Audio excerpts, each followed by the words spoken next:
If you are looking for resources and roadmap for game development, then do watch this video till the end.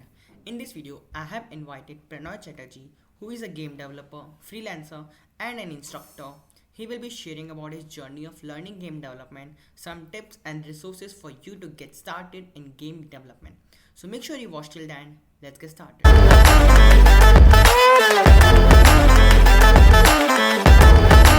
Thank you for having me here. Thank you for giving us time, Pranoy. No problem, man. Keep up the hustle. Like I saw that you just started out, right? Definitely. Yeah, happy to help, man. Happy to help. Amazing. So, Pranoy, you are a game developer, and in this video, we are also going to talk about everything about game development. So, we can get started with the question of what programming languages to learn for game development.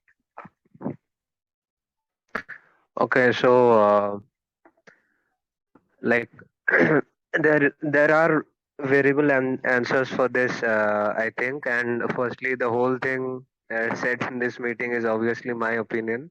But I think for starting out, uh, like Unity is the best game engine in my opinion, and it uses C sharp. So yeah, you need to learn C sharp. But in most engines, the main included Unreal, the main coding language used is C++. So yeah, uh, and basically all languages are interrelated, but C sharp and C++, I guess, are the languages to learn if you need to make games. Yeah. Okay, But yeah, I think focusing on one would do the job well. Yeah. yeah, that's amazing. So, basically, when I scroll the internet, I see there are so many Yeah. game developers and app developers, and what I feel like game development is not as much famous domain as compared to web development and app development. So, is there any specific Right. for Right. that? Like, is there any specific reason for that? I think that game dev is not that easy. There are many things included in game dev, right? You have to make assets, sounds. Uh, I'm not scaring anyone out of game development. If so, my bad. Please, it's a great domain to get into, but it's not as easy to get into right now as web development. This is just my opinion, please. If someone is a web developer, please don't uh, judge me. But I think that game dev, the main reason it's not as popular is because like most people don't know about it. If that makes sense, and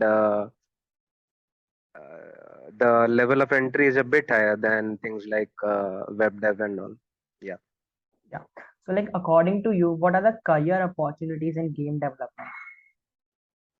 Oh, there are many. There are many. You could be you could be anything you want. Like you see so many things in a game, right? You see gameplay, you see sounds, you see animations.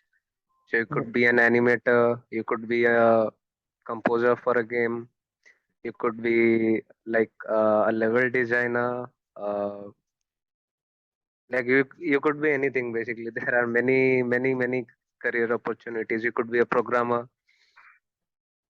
Yeah. Okay. Yeah, Definitely. yeah. Also, when we code for app development, we have to code for Android and iOS differently. So, is this same for game Right. development also? So basically, it depends on the engine, right? So most engines right now, the most popular ones, Unreal, Unity, Godot, they all actually handle that work for you. Earlier, it was a very daunting task, as I've heard, but luckily we have such tools at our disposal right now, like Unity and Unreal. So they do the porting for you, and except very small changes, I think you don't need to like code separately for Android and iOS. Yeah, Okay. So, how did you yeah. learn game development? Like, what was your journey?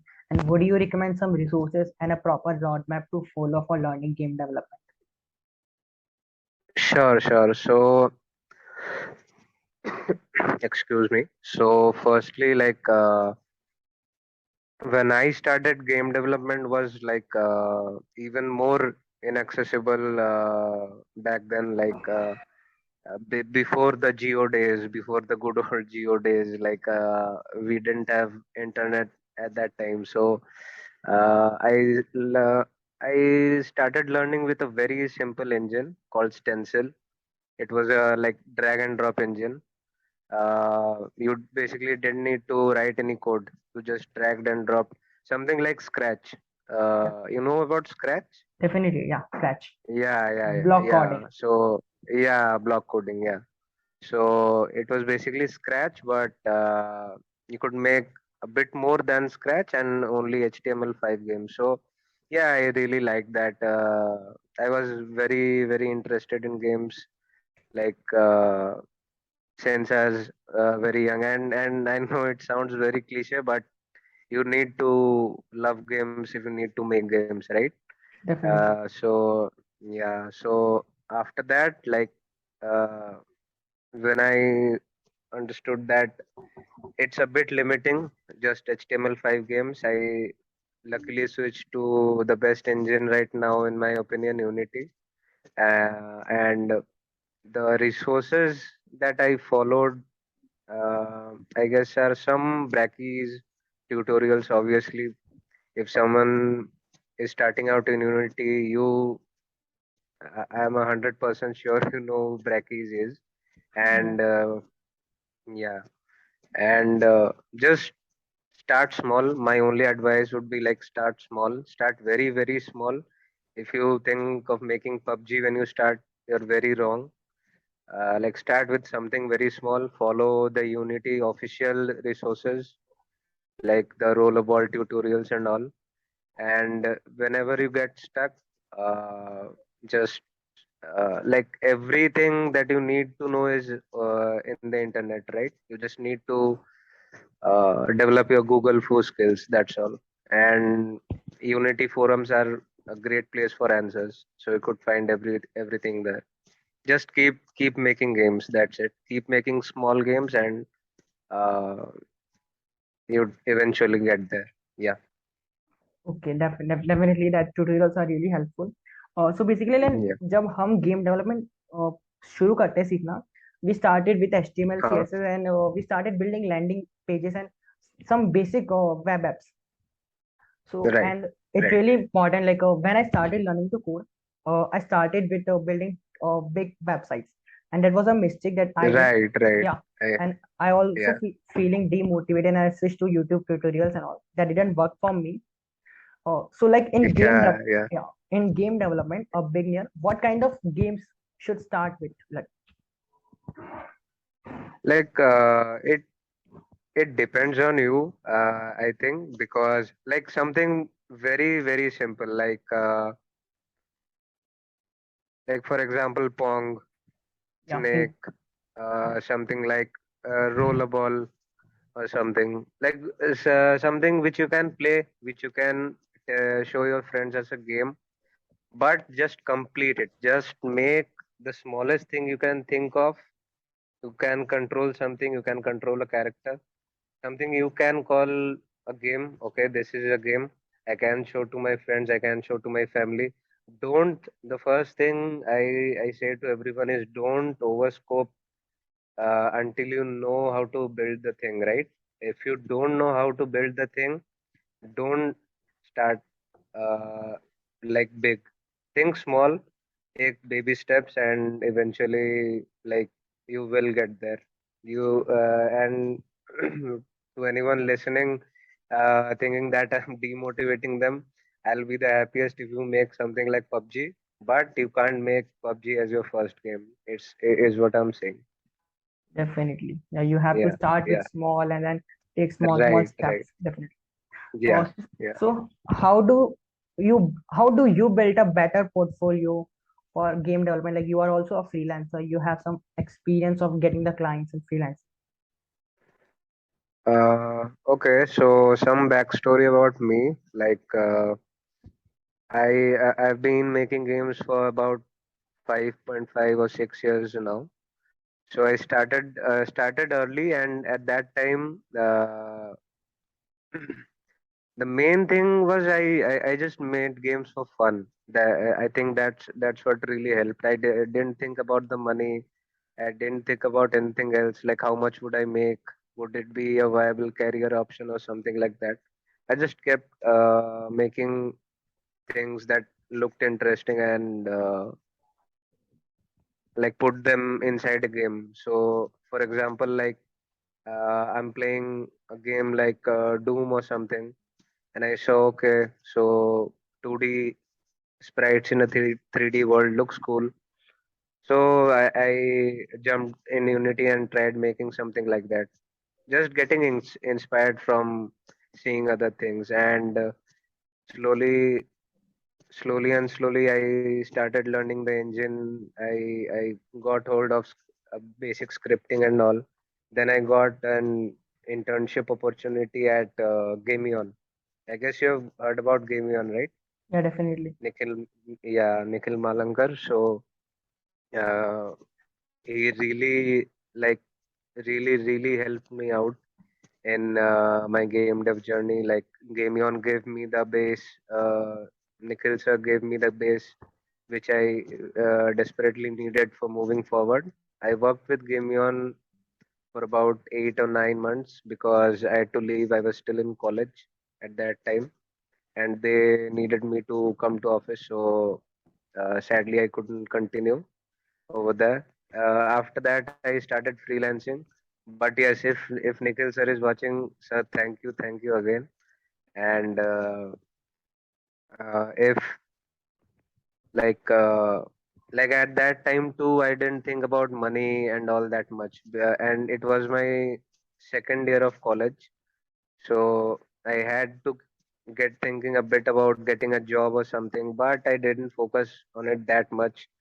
Uh, next next year I got an opportunity at yeah, and between this time, between after I left Gamion and when I joined Crazy Labs, between this time I was mainly freelancing, so that also really helped out all my clients. A very big thank you uh, for showing faith in me.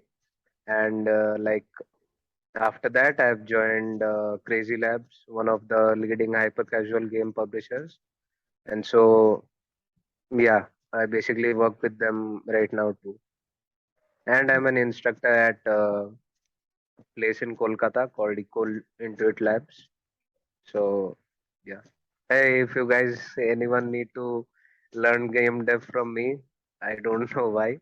But if anyone is interested, yeah, you can always come to Equal Kolkata. That's amazing. Oh, well, how do you Yeah. how do you approach your clients for freelancing opportunities? Like, Okay, so basically freelancing was not my thing actually, but and mostly the clients approached me. So that's what a good portfolio helps, right? That's why a good portfolio helps because I had a past experience in the industry. The clients, I guess in all the cases, yeah, in all the cases the clients approached me. Yeah. So I guess anyone starting out in freelancing, please maintain a good profile and please show never feel like uneasy to show off. If you have done something that's commendable, show it off. yeah, That's what makes your portfolio strong, right? yeah, And and increase connections on LinkedIn. That's all I can say. It would yeah, help out a lot. yeah. Like, apart from skills, building a social profile is really important for freelancing. Right. Marketing yourself is very important for a freelancer. Yeah. Definitely. Everybody starts coding, anything anything in coding, or with a purpose. Like Yeah. one day he will be building a game or a Right. big game, Right. such as Clash of Clans, PUBG, Rockstar games. So, Right. how can a beginner game developer can think of building such games? Or is there any roadmap for that also? Don't. I'd suggest don't. If you are a beginner, don't think of making games like that. Think of making the first, whatever you are thinking of making, that thing. Don't try to make the second Clash of Clans or second PUBG. Think of making the smallest thing you can, slowly and steadily. Like I absolutely understand why you are asking this question, man. Like everyone, even I have a dream of making my own game. I have a dream game, but you don't uh, start thinking like I I'll build my dream game one day, but I have to code something small. Okay, just think of making. Okay, I'm making something small. No worries. I'll continue making. I'll continue improving on that, and that's how you keep on adding stuff to the game. Uh, like that's what helps you moving forward, right? If you get what I mean. Like first game you made with very simple mechanics. So same with the second game, same with the third game. From the fourth game, you'll understand that yes, I'm evolving. Yes, I'm making better games, and that's after 10 years. If you keep working, I'm sure you'll make something like Clash of Clans or PUBG, or even better. Yeah. Yeah, look, If you are a beginner, don't think about making those games. That's one advice I'll give everyone. Yeah. yeah, definitely. So basically, Yeah. when I was building my portfolio as a web developer, uh, Yeah. I used to build some of the clones of websites, and I used to also build some my own websites, such as like a SaaS website and all, software as a service. Yeah. Yeah. Yeah. Well, Yeah. in game development, how can a beginner can design his own game algorithms? Even a small game. Actually, What are the thinking right. process I'm Actually, asking? okay. Okay. So basically, the thing that you did is very valid for game dev too, like cloning websites, right? You said Yeah, cloning websites. Yeah. So like cloning games too is very helpful for learning. I am not saying make clones for strictly for learning purposes only, but if you see a game, get inspired and try to make something similar to that as far as you can, as close to it as you can. It's still a game, right? That you made. I'm not saying copy the code, copy everything else.